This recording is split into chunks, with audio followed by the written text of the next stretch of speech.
Sa maliit na kubo na gawa sa yero't kahoy, doon nagsimula ang aking mga pangarap. Ngunit isang araw naglaho ang ilaw ng tahanan. Si nanay ay kinuha ng langit ng maaga. Tahimik ang gabi, walang yakap na nadarama.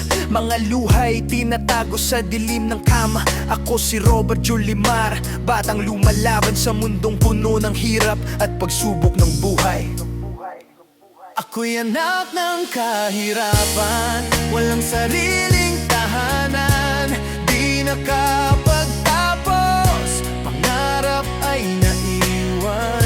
Ngunit sa puso ko'y may pag-asa ang kumakapit. Kahit ang buhay ay tila walang kapalit, kahit wala na si nanay nagagabay, si Robert Julimar patuloy na lalaban sa buhay. Sa kalsada natutong mangarap mag-isa, habang ang iba'y may bahay at pamilya.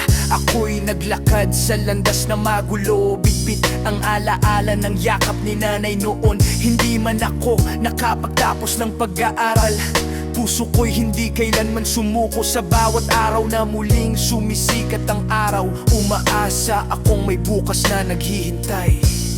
Sa bawat luha na bumabagsak sa lupa, may panalangin na umaabot sa langit, na balang araw ang kahirapan ay lilipas, at ang pangarap ko'y matutupad din.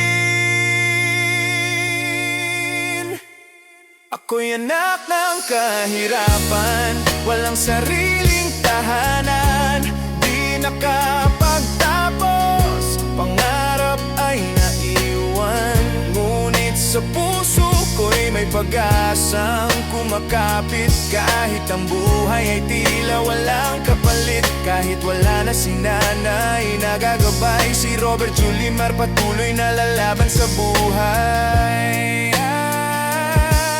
Kahit wala na ang aking mahal na ina, sa alaala niya ako'y patuloy na lalaban. Ako si Robert Julimar, anak ng kahirapan, ngunit may pag-asa pa rin bukas. Tapos layan nga, Papa, laban lang.